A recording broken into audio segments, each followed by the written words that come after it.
As I got another rhyme, another rhythm for y'all to listen. I'm never quitting on my mission. I'ma roll with what I'm giving. Got some ambition, this new edition, filling positions. Looking at the void in myself and feeling what's missing. Better watch the way you going, better go in the right direction. In the moment you stressing, but you gon' be counting blessings. And I know that for certain. Keep on working, open curtains, haters swerving, cause they ain't ready for your final version. Whoa. I'm never gonna give up. Fall down, I just gotta get up, yeah. Cause this is my road. Lights, camera, action, I'm ready to go. I'm never gonna give up. Fall down, I just gotta get up, yeah. You're listening to the Tom Ficklin Show on WNHH LP 103.5 FM, your home for community radio.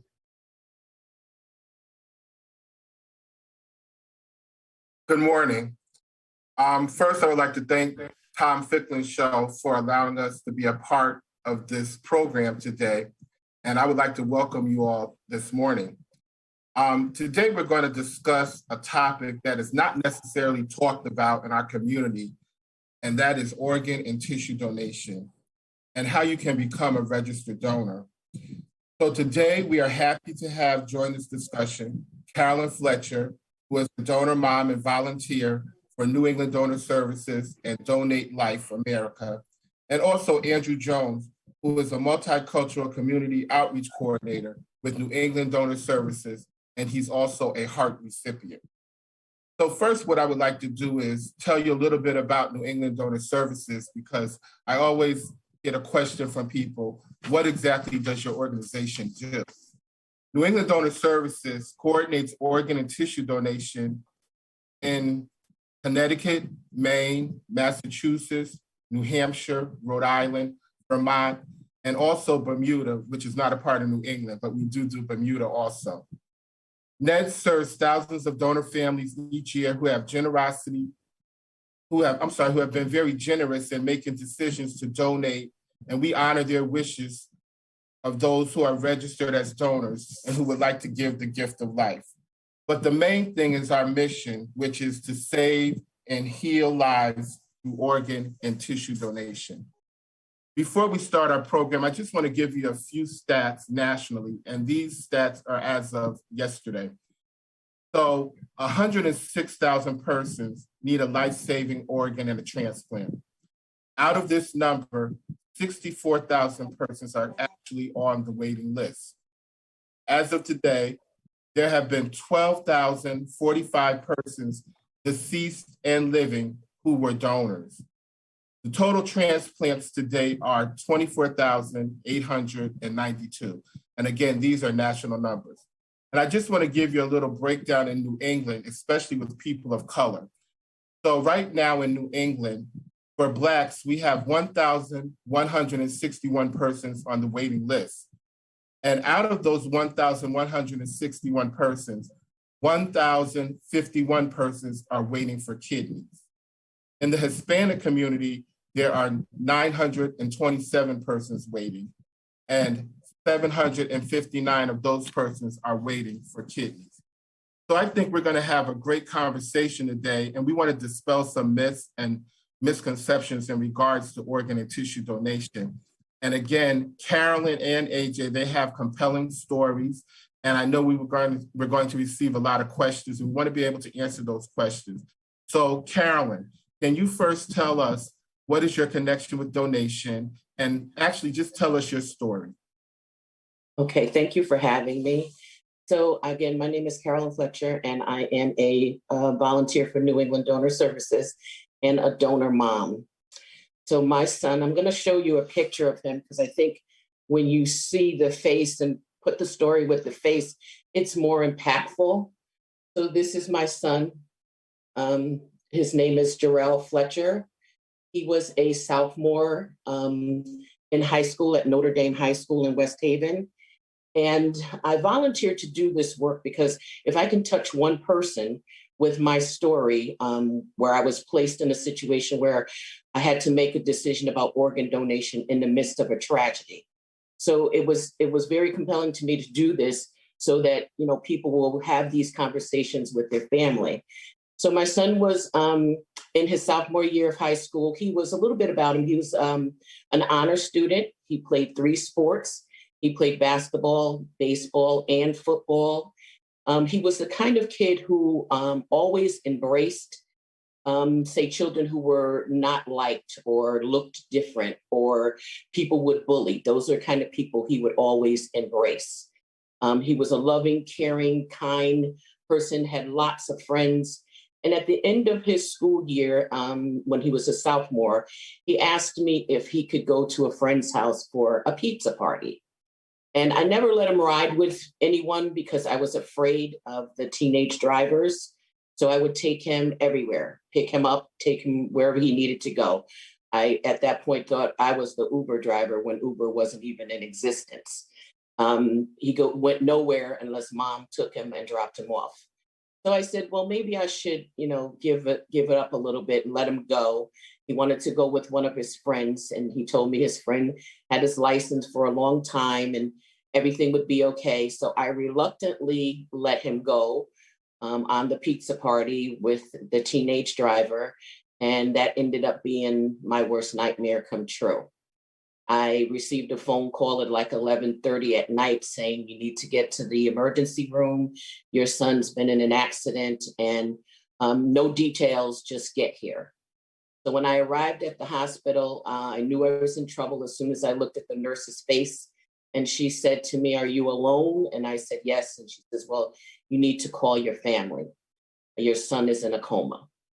My son had suffered a traumatic brain injury and was not doing well. Off to the side, I could see chaplains, and I was like, oh my God, I am in real trouble. So the minutes turned into hours turned into days, and these doctors are working feverishly, trying to figure out how they can get his swelling in his brain to go down so they could come up with a course of treatment. They were going to try to tap his brain to release some of the pressure and hopefully save him. I watched as his brain activity went up and down and mostly down. They put him into a medically induced coma because he was responding to my voice and my touch, and they didn't want him to do that. They wanted him to be as still as possible so they could see if they could reduce the swelling in his brain.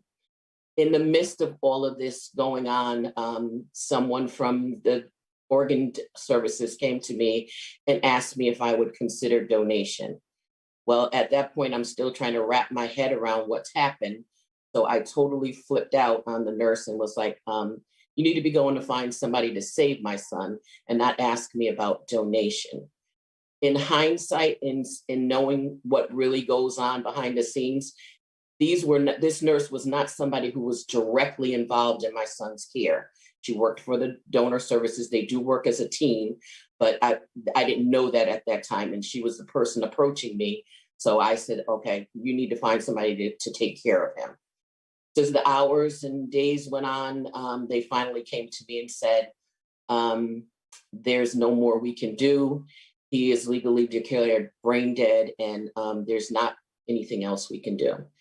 That person came back to me again and asked me if I would consider organ donation. And I said, well, let me have a moment with him. This is not something we ever discussed in our household.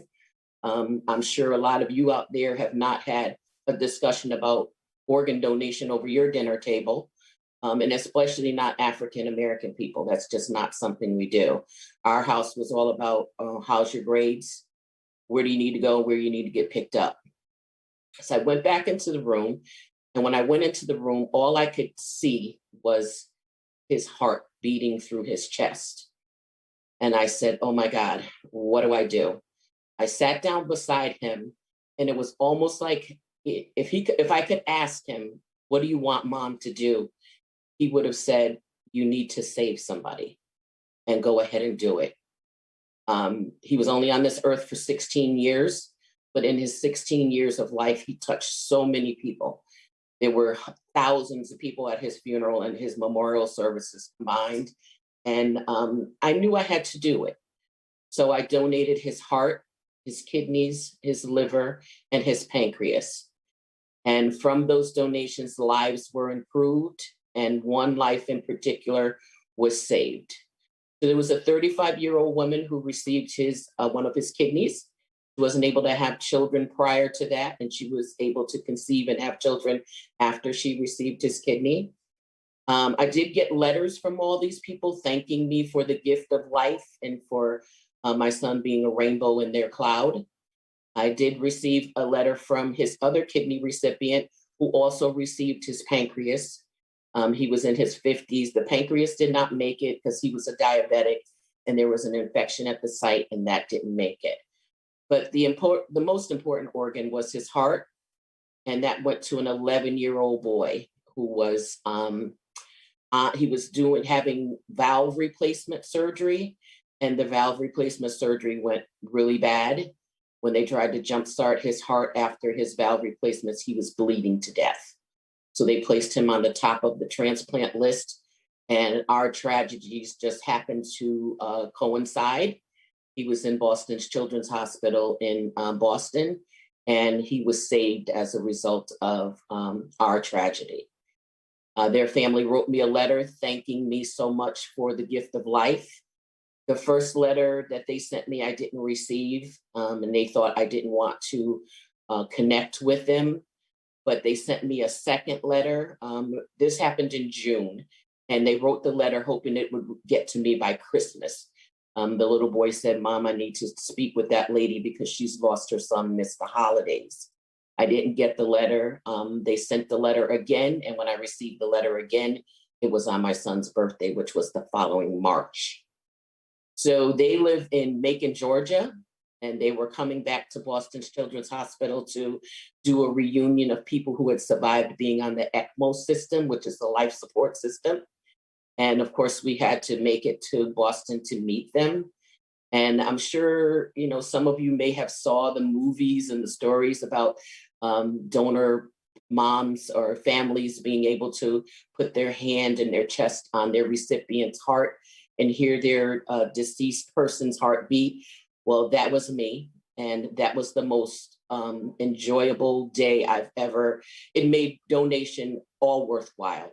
I knew nothing about it. I didn't know how all of this was going to pan out, but I'm so glad I did. So many people were improved and his heart recipient saved. I met Mark through this whole process, who convinced me to come and tell my story. And that's why I do this work. Jarrell has received so many accolades. He was an honoree in the Rose Bowl parade in Pasadena, California, where we went out and they treated our family so well. And it was just like a reunion of donor families and recipients who were so grateful for the gift of life. So it's so important that you have this conversation with your family. I don't ever want anybody to be in the midst of a tragedy and have to make that decision, not knowing what your loved one's wishes are. Talk about it. It's a conversation that needs to be had, because this could happen to any one of us at any given time. So it's very, very important to do this. I also go to driving schools because he was in this tragic accident. I go to driving schools and I talk to mothers and children about the importance of safe driving, distracted driving, following road signs, being aware, having people in your car who are distracting you. It's so important. The ramifications of someone being hurt or injured or God forbid, killed in your car are tragic. And these kids who are getting their license now need to know that. And that is my purpose for going there and doing that. But again, if there's one thing I've said to anyone today, I would encourage talking about donation and give someone the gift of life. But one of the doctors at Yale said so graciously one day at one of our meetings, he said, God is not looking for organs. He's looking for good souls. So think about that. God forbid you should ever be in this position, but if you are, consider donation. Thank you, Carolyn. Every time we hear your story, it's just so compelling, and your passion. We thank you, and we thank Jarrell for actually giving the gift of life to so many people. One question I have for you, and we have many other questions also, but we're going to let AJ talk. Has this process helped in your grieving? Absolutely. When I received that first letter, I was probably in the darkest place ever. I tried not to ever question God and wonder why this happened to me. But when I received that letter from that his heart recipient and those other recipients as well, but it kind of really hit home with the heart recipient and being able to meet him, it really, really helped me in the grief process, because I know, you know, he's still living in someone's body, and lives improved and lives saved. So I made that decision, and that really helped me in the grief process, because each day now I know there are people walking around whose lives were improved based on my tragedy. And it's so wonderful that Jarrell has a legacy, and he will always have this legacy because of the gift he gave to others. Before we move on to AJ, a question always comes up, and actually you mentioned it, Carolyn, when you were talking about the different organs that were donated. What's the difference between organ donation and tissue donation? So when you do organ donation, organs are the heart, the lungs, the kidneys, liver, intestines, and the pancreas. And tissue donations are the corneas, tendons, your valves, veins, skin, and bones. And all of these organs, except for two, are after death. You can be a living donor by donating your kidney and part of your liver to someone. And I'm sure we all know persons who are on dialysis, and sometimes they may have a relative donate a kidney or a friend, and the same thing to the liver. So just to answer that question, because a lot of people ask, what's the difference between organ and tissue donation? And we're going to have a lot of other questions answered, but I want AJ to have time to tell his story. AJ, welcome. Glad you're here. As I said before, AJ is also an employee of New England Donor Services, and he does great work in the community, but he's also a heart recipient. So AJ, can you please share your story with us? Absolutely. Thank you, Mark. And thank you, Harry, for letting us come onto your show. And thank you, Carolyn, for sharing your son's story, Jarrell's story. I've heard the story before several times, but it's always very impactful. It's a great reminder and great inspiration for what I do for work now. And we're really, really lucky to have you on our team. Thank you. My story, yeah, of course. My story begins, well, I guess it'd be better if I kind of give you an idea of where I came from. Well, I was born in Ohio, and I moved around a lot with my family. We lived in Florida twice, and we finally made it to Connecticut in 2000. And all throughout my life, I was always very active. I always wanted to be involved in something. And a lot of times that ended up being a sport of some type. So when I was in high school, I was probably at my busiest. I was doing football in the fall, indoor track and field in the winter, and outdoor track in the spring. I sang in the choir. I did musicals in the summer. I was a part of student government. And I really just wanted to be doing something at all times. I wanted to be involved with the people around me. But it wasn't when I got to college, I decided to give a lot of that up, a lot of the extracurriculars, so I could focus solely on school and my health. That's when I started getting really, really into lifting weights and just conditioning, and of course, following a strict diet plan. And it was helpful being at college if you had a meal plan. So I ended up finding an interest in fitness modeling and bodybuilding, and I did that throughout college. It helped pay for some books, and it was something that I was doing on my own in college.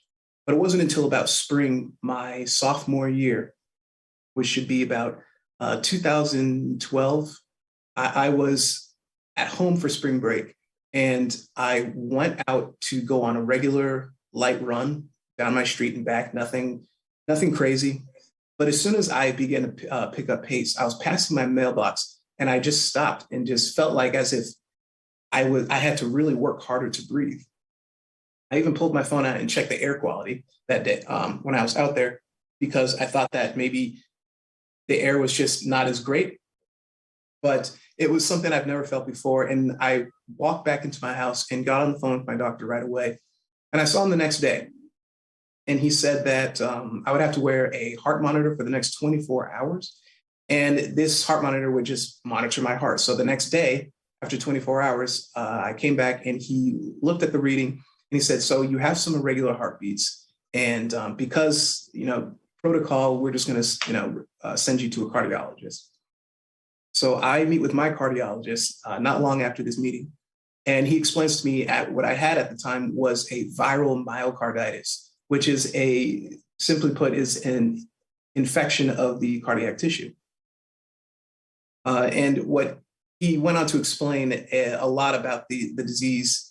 And one of the things that I'll never forget him saying is that it wouldn't be the craziest thing in the world for you to need a heart transplant with this disease.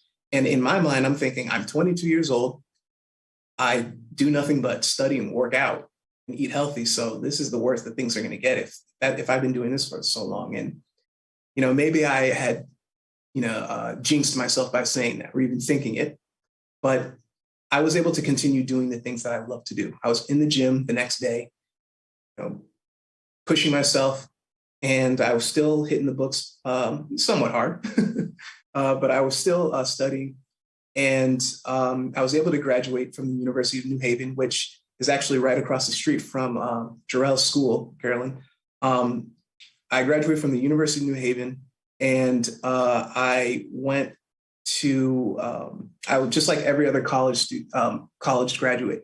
You're very eager to get your first full-time job. And it took some time, but I finally found an option at a rent-a-car company. And, it wasn't the most glamorous job. It wasn't the best job out there, but the perk for me was that I got to be around cars all the time. And I'm a car guy, and I was really looking forward to meeting new people and really growing my professional career. And the way they had the program set up is that you would spend 3 days training for this job as a manager trainee. And even during the training, by this time, my disease had really, really accelerated. And I was very tired most of the time. My time in the gym was cut down more than half by this time. And going up a flight of stairs would just have me winded. I would always need to take a break after walking for a certain amount of time or going up one flight of stairs. When I had finished the training with my new job, I was supposed to go to my office the next day to start, real work. And on my first day of work, I called out sick. And it was something that I never, ever would expect to do. I really wanted to push myself to at least make it to the first day of work, but I couldn't even get out of bed. I couldn't get dressed. I had my clothes laid out for the next morning. I was really ready to start, a new chapter in my life. And that day, it just wasn't happening. I called out sick, and I really never left my room for the next week or so. And within that next week or so, I had ended up gaining some weight. And it wasn't like I gained weight like fat or anything like that. It was water retention. So what I was in cardiac failure. I was in heart failure at this time. My heart wasn't pumping the blood to where it needed to go. And the first place where fluids end up, if they don't pass through your heart, it goes through your pulmonary valve, and it gets backed up into your lungs. And that's why I was having shortness of breath all the time. When I had gained that weight, it was actually my mother who, she just didn't want to see me, just sitting around the house all day sleeping. She knew I was very sick, and she called my cardiologist and told her what was going on. Because of that weight gain, my cardiologist basically ordered that I go to the hospital. Like, it was very, very important that I get to the hospital because it wasn't something that we wanted to mess around with. So we just, as much as I didn't want to, and I'm thankful that my mom was there because I probably would have stopped myself from going, because I was completely done with all the appointments. I wanted normalcy back in my life. I'm young. This is not the way it should be. But it was what it was. And that was something that I just couldn't really understand at the time, because I was just so broken by this that I didn't want anything to get any worse, but it was, unfortunately. I was admitted to Hartford Hospital. And just like all the other times I was admitted for intensive care or care at all, I would always be at the hospital for a week or two. And that was my assumption going to Harvard Hospital. I would go in here, they'd take care of me for a little bit, and I'd get a little bit better, and I'd go home. But my first day, within 2 hours of getting there, my cardiologist informed me that I needed a heart transplant.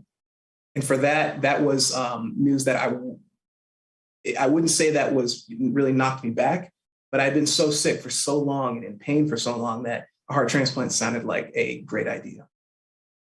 Before knowing anything about heart transplants, I was taken to the ICU to await my heart transplant. And I was there for the next 4 months. And shortly after getting into the ICU, I was educated about all the different options about what was happening, what I may have to do in the future. And one of those options was I learned about the LVAD, or left ventricular assist device, which is a pump that takes over the functioning of your heart to get the blood to the rest of your body. And this would go on my left ventricle. So it'd be getting the blood to the rest of my body. When I was at the end of the 4 months, my condition continued to deteriorate. I was having shortness of breath again when I wasn't having any. And my nurses came back and told me that your condition's deteriorating. We're already maxed out on everything we can do at this point. We'll have to opt for an LVAD. And it was news that I didn't take easily. The operation, I had the surgery the same day I got the news that I needed the LVAD. So there was a lot of adjusting that I had to do. But once I woke up with the LVAD, I could tell that there was a difference between how my heart was so weak and now that's being helped by this machine. I was able to return to a lot of things. I was able to go home. I was able to share my story. I'd actually formed a nonprofit while I was in the hospital. So I was actually able to go out in the field and do work with that. And I was living with this LVAD for 1 year and 1 month. And at the 1 year and 1 month, I got a phone call saying that a heart had been found. It was the middle of the day. I wasn't expecting the call. And I was able to, before they instructed me to come to the hospital for the surgery, I had to make use of my time. And I didn't want to sit thinking about the heart surgery or anything, because I was thinking about not only my surgery, but why I'm having this surgery. And it was because someone else had passed away and I would be receiving their heart. So to keep myself from going crazy, I went and got in one last workout at my gym. And I went to go see my friend who was a nurse because there was still some time for me until I had to go into the hospital. Once I got that phone call to say that I could go to the hospital, my friend actually drove me to the hospital.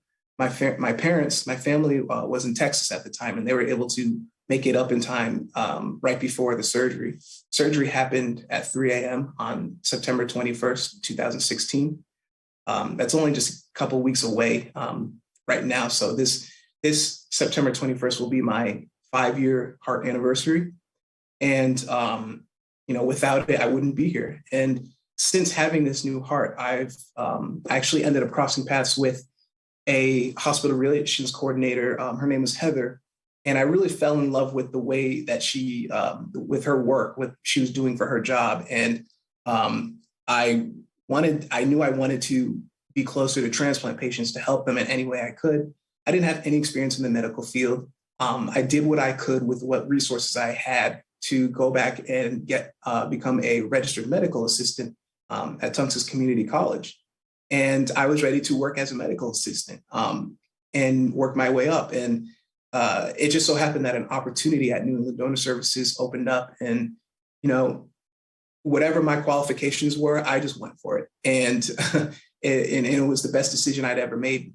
They hired me, and after some time, I transitioned to community outreach. And this was definitely more my momentum, because I'm able to tell my story, inspire people, especially in schools where teenagers will be learning about getting their driver's licenses, looking forward to making big decisions. They have prom to look forward to, college.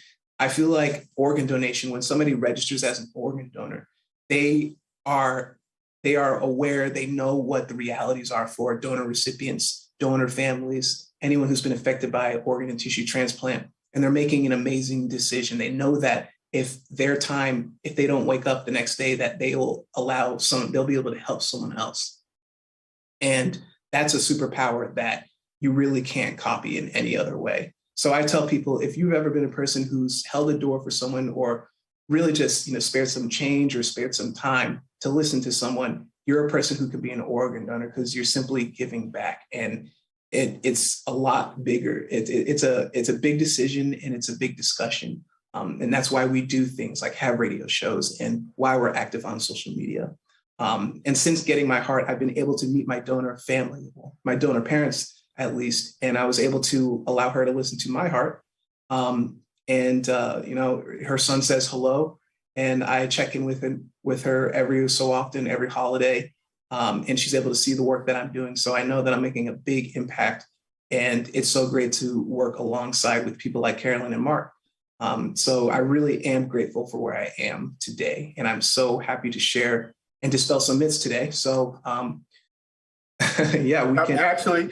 Great, AJ, your story is compelling also. And I just want to say it's so great to have both of you here because we have both spectrums. We have the donor mom and we have a recipient. And Carolyn experienced listening to her son's heartbeat. You were able to give that experience and that joy to another mom also, so she can see and hear and feel the legacy of her son living on. And you are also doing such great work in the community, and I'm so happy that both of you are working with our young people in regards to organ and tissue donation, because it's all about education and starting at an early age. Because Carolyn, you mentioned it, you said, we came to you and you had never really talked about organ and tissue donation, and we have to have these discussions and education in our community so we can, realize that this is something very important and it does affect us as a community. And AJ, I'm going to let you talk because we're going to talk now about all those myths, all those things we hear about in the community. And I'm sure you know what the top ones are, and you're going to share those with us now, and we'll have some discussion on those. Sure, absolutely. So let me just pull up right here. So one of the most common myths that we have is that if I arrive to the hospital and I'm severely ill or injured, doctors and hospital staff won't do everything necessary to save my life. And the idea behind this myth is that there is a certain trust with hospital systems and other communities. But when it comes to organ donation, there's the thought that because I'm an organ donor, they will be after your organs. They'll try to steal your organs, and they won't do what's necessary to save your life. When on the contrary, they are doing everything to save your life. They took an oath, and they're working alongside organizations, specifically organ procurement organizations such as New England Donor Services, to make sure that no steps are missed, that the family remains the center of the process, and that they're informed about everything. So there's a lot of people involved, and they're all working at the same, at giving their max effort to save lives. That's what they do. That's all they do. And that's such a good point, AJ. And I don't know if you want to say something about that, Carolyn, because you mentioned, you have the hospital staff and then you have our organization, but we all collaborate and we work together, and we call it a huddle. So we're working with the hospital staff, our professionals who work with everything from the beginning to the end. Also the social workers, the chaplaincy, or any clergy that are involved with the family. So we're all working on this together to do what's right for the person who's donating and also the recipient. And Carolyn, I have a question for you, because you go to the schools a lot, the driving schools. What are some of the questions and maybe a myth that AJ just mentioned that you hear from maybe the students, and you also share the information with the parents also, correct? Yes, it's a mandatory class for the parents and the students. They have to go through it in order to get their license. It's interesting because I think some of them are just so shell-shocked after I tell the story that, when I ask if anybody has questions, they get really quiet. But most of their questions are pretty much about, especially the parents, like if my child's only 16 and signs up for organ donation, is that set in stone? Can I override it, or what's the age it can be overridden?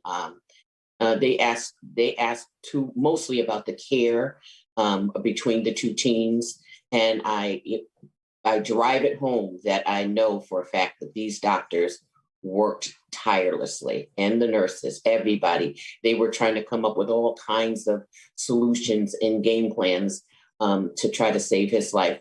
And as I stated before, I didn't understand the connection, because again, this donation was not ever something we talked about, the difference between the New England Donor Services team and the hospital staff.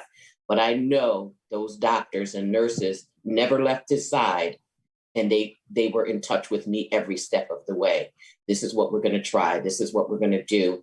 But it was pretty apparent to me when I was watching that monitor of his brain activity that this was not going to have a good outcome. And, you know, in hindsight, when she first came to me and I wasn't receptive of it, I had it in the back of my mind as I was watching that brain activity go up and down, like I said, mostly down. And I had kind of pretty much decided, like, I think this is what I'm going to do, because I pretty much know in my heart that this is not going to work out. But yeah, they're really grateful for the presentation, and again, I think they leave there talking about it. Let's talk about organ donation, which is, you know, the goal for me. Right. And you know what? You raised a question I want to answer that the parents asked: if my child signs this document, can I override it? So whether it's your teenager or someone of age or whoever registers, that is a legal and binding document, and we consider it the last wishes of the person. So we would hope that the family would honor it. And we do have people that will talk with the family and, you know, let them know that, you know, this is something that your loved one wanted. So when you do sign, it is a legal document, but we have professionals and staff that really work with the family, talk through it. And also I want to mention, we have what we call an aftercare department. So it's not like once a family makes the decision to donate and give the gift of life that you're just forgotten about. I mean, as long as you need this department, we're there for you and, you know, can help you through your grieving or any materials and things that you need. Now, AJ, yeah, another myth. Sure. Oh, and one thing, Carolyn, I wanted to also say, it's really great that one thing that we don't hear a lot is how someone was at first opposed to organ donation, how you recall, you know, lashing out at the nurse for, you know, talking about organ donation. And then, you know, looking back in hindsight, you know, you had a change of thought. And, you know, that's a sign of hope for anyone who may be opposed. We try to get them to at least the fence and try to get them to see, you know, both sides of the fence. So it's really right. And in Carolyn, that emotion is a normal emotion. Yep. Absolutely. I'm sure all families would have that emotion at that time because it's a very vulnerable time for you. Yeah, Absolutely. And it's important to understand how different people grieve. And speaking of that, it is important to mention that religion is another topic that needs to be covered because organ donation, people may believe that organ donation is against their religion. So the truth is that organ donation is pretty much consistent with the beliefs of just about all the major religions, including Roman Catholics, Islam, branches of Judaism, and pretty much mostly all Protestant faiths. And I tell people, if you're unsure or you're uncomfortable about your decision your decision to become an organ donor versus your religion, at least reach out to your local clergy or a member of your religious faith and get some more information. But I would like to mention that every single year, we look forward to our donor Sabbaths, where we bring together different groups of faith and try to bring the community together to educate about organ and tissue donation through their religion. And so people can understand that it is a wonderful charitable act and an act of compassion towards others. Great. So we already talked about the myth, if I'm not going to be saved if I'm in an accident. We also talked about religion. What's another one, AJ, that you feel is important? Another myth, well, I'm kind of combining two myths here. I have a medical condition, so I can't be a donor, and I'm too old to be a donor. So for the first part, with the medical condition, when when a patient who has been severely injured or sick is a potential donor, the hospital staff and the organ procurement organization staff will do everything to look that patient up and down. They'll look over their medical history. They will look over their social history. They will talk to the family to get as much information about the patient so they can make all the necessary decisions and come to the best possible outcome. The other part of that myth was I'm too old to be a donor. One of the most amazing facts about organ donation actually is that the oldest organ donor to date was 93 years old, and they usually set the cutoff at 85. So what I'm really trying to say with this myth is that really don't sell yourself short. People with diseases and illnesses have been able to donate organ and tissue despite what their medical history was, despite what their social history is. There are things that will exclude someone from organ donation, such as cancers, but for the most part, we always encourage people to still look past that and not to sell yourself short. I'll never forget meeting a woman in a wheelchair who came to our table and she was already registered as an organ donor, and she just wanted to double check and give her well wishes. And, I'll never forget that moment. Someone who doesn't have the ability to walk still believes that they themselves can offer something to the world. Yep. And that's so true. You don't want to deprive anyone of wanting to give the gift of life for someone. I always say register because, again, like you said, AJ, doctors and surgeons are going to test the organs and things like that. But if I really want to help someone, I'm going to register, fill out that paper, go online and do what needs to be done. And with that being said, people are asking, well, if I want to register, how can I register? So there's a couple of ways you can register. Number one is you can go online at www.registerme.org. Another way you can register is on your iPhone app under the Health app. And then, of course, at the DMV when you go to renew your license.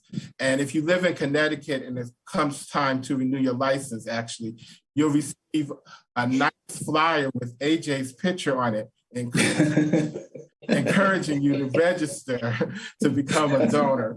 I'll be watching you. Yeah, he's looking at you right now. He wants you to register to become an organ donor. Carolyn, so can you tell us some of the different events and things you've done since you've been volunteering with Donate Life and New England Donor Services? And the reason why I say that because we're going to talk about different things in the community that we could do to spread word about organ and tissue donation and just educate people. Sure, absolutely. Well, thanks to you. And before COVID hitting, we were out and about a lot. We were doing all kinds of events in the community. We did events at church, at a lot of the different churches. We've spoke about organ donation. We've done radio shows.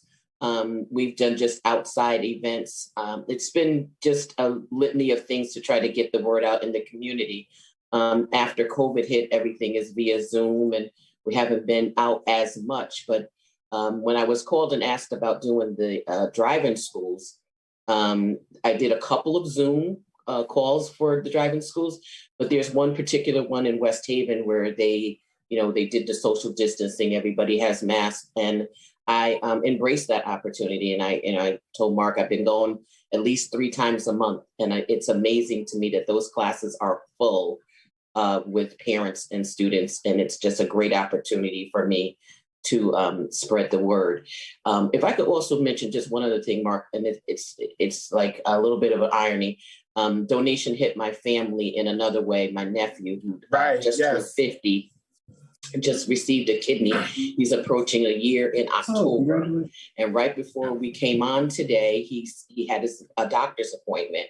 And he texted me and was just so grateful that all of his numbers are just excellent. The doctors are amazed at how well he's doing. His kidney functions are phenomenal. His blood work is phenomenal. Mm-hmm. And he's someone that I advocated for because I thought we could get a living donor for him. And being in this field, doing this volunteer work, I was trying all kinds of ways to get him get a living donor for him, and that didn't work out. And in October last year, they called and said, "Do you want it? We have it. You're ready." And he had been working out, riding his bike, 20 miles a day, doing everything he could to kind of keep in shape in preparation for if they would call and say, "We have this kidney for you." So it'll be a year in October, thank be to God, and he is doing absolutely fabulous. And I helped him reach out to his donor family. And at first we didn't hear back, and he was a little bit discouraged. But 2 months ago, they responded back, and he's been able to talk to them. They live in New Jersey, but have plans for a reunion. That is great. We definitely have to hear his story. So I already told you he has to go through our volunteer class because he's going to be speaking at a lot of also because he has a great story also about his journey on getting a kidney. AJ, we're talking about community events, and I know like you've been doing some great things working with New England Donor Services, our team. And what are some of the other things you do in the community that you share about donation? Because we do a lot of fun things also that bring people together so we can have this Right. and like kind of like a safe zone type thing. So yeah. Tell us some of those events. So yeah, like Carolyn said, it's COVID, but that doesn't stop us. One of the favorite things I like to do is to speak to students in schools. I think that mainly because they are the most receptive to being empowered, and they get really excited when they know that there is a decision that they can look forward to among other decisions. I think that's the excitement of them growing up. So it's really great to be able to get in front of a group of students and let them know that they are, that they are absolutely worth being where they are, and that they can look within themselves and see that they can offer something to the world. But along with speaking and visiting schools, virtually visiting schools nowadays, we try to collaborate with a lot of community partners, whether it's through some fraternities that are able to help us spread the word in specific communities, or if it's a car show. We had a small car meet earlier this month, which was actually one of my first events. And it's just another community that we're able to reach and educate about organ donation. And with cars, it goes hand in hand with it being on the driver's license. We also have done different types of creative projects. So we've been doing, since of COVID, we've been doing Instagram Lives and interviewing different people, recipients, donor families. We've spoken to people in politics about how the government affects organ donation. And we really like to work and collaborate and speak with people who are willing to just hear our mission. Because if we're able to get in front of one person or 1,000 people, we can still make a difference. So our work never stops. Yep. And the reason why I wanted to bring that up, because WNHH is community radio. And what we know about the community, and something else I want to bring up, our organization as a work group called Social Equity Work Group. And what this group does within our company is we go out into the community and actually volunteer and do things, because we want the community to also know that we're here for you and we want to do things. So for instance, during COVID, we've gone to locations to help sites where they're giving out COVID shots. Right. Food drives, we've done coat drives. So we're in the community wanting to help the community and also educate at the same time. So I say that if you're listening, if you're in any kind of civic organization, fraternal organization, church, wherever, call us, and our information actually will be on Tom Ficklin's website, how you can reach us. And we definitely want to come out and just educate. And right now we're not really coming out. As you can see, this is virtual, but we've been doing so many virtual events. I tell AJ and Carolyn, I've gotten so savvy with Zoom and everything now. So we will gladly do any type of virtual event, to educate and promote. And actually, we've been doing a lot of things with companies, because a lot of companies been having health and wellness And during their lunch hour, they've been asking us to do virtual presentations about organ and tissue donation. So believe me, whatever you want us to do, we can make it happen and we can do it. Absolutely. The thing I want to bring up right now is if you, Carolyn, could say anything about donation to someone and encourage them to register, what would you say? I would say, and I think I got this from Kathy, one of the retired nurses with New England Donor Services, and I think it's a Maya Angelou quote. I think everybody should consider being a rainbow in someone else's cloud. Talk about donation, discuss it with your family. In hindsight, like I said, it's been a great thing for me to overcome grief. And so many people have come to me either by seeing my story, telling my story, even some of the Zoom events I've done. I saw you, I heard your story, and I decided to be a donor. So be a rainbow in someone else's cloud. Really well said. AJ, also, what do you want to tell people and leave with people in regards to organ and tissue donation and the importance of being educated, but also the opportunity to give the gift of life to someone else? Well, I think that if you ever hear about organ donation, if you think about registering, have that discussion with your family and friends first, because it's different when you were thinking about it yourself.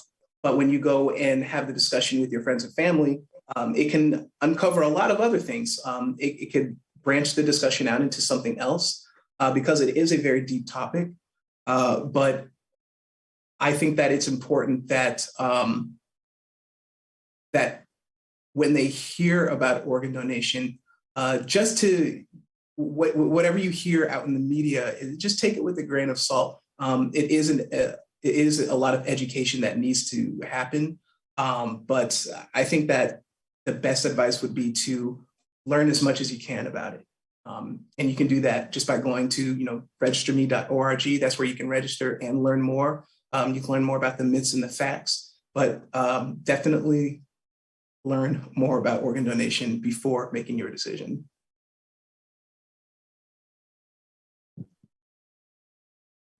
That is so true. And what I want to say, and again, reiterate, the ways that you can register to become an organ and tissue donor. Again, www.registerme.org, or on your iPhone under the Health app. Follow it. It literally takes 2 minutes. Right? When you do that, actually, you will automatically be put into the National Registry. And then, of course, if you go to the Department of Motor Vehicles, you can always register there. And someone asked also that, okay, if I register now and I live in Connecticut, what happens if I move to South Carolina? Well, wherever you move to, it follows you because it goes by the last 4 digits of your Social Security number. So you're in the registry wherever you go throughout the country. So wherever you are, you're always able to help and save someone's life. This has been such a great format. Unfortunately, our time is ending. Again, I want to thank Tom Ficklin for allowing us to have this platform.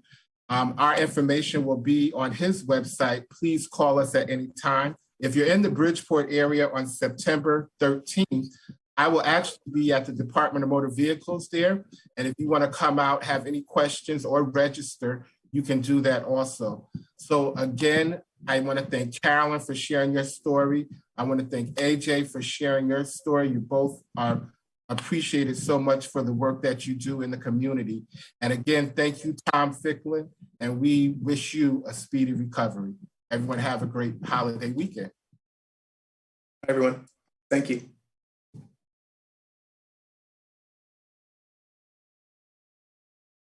As I got another rhyme, another rhythm for y'all to listen. I'm never quitting on my mission. I'ma roll with what I'm giving. Got some ambition, this new edition, filling positions.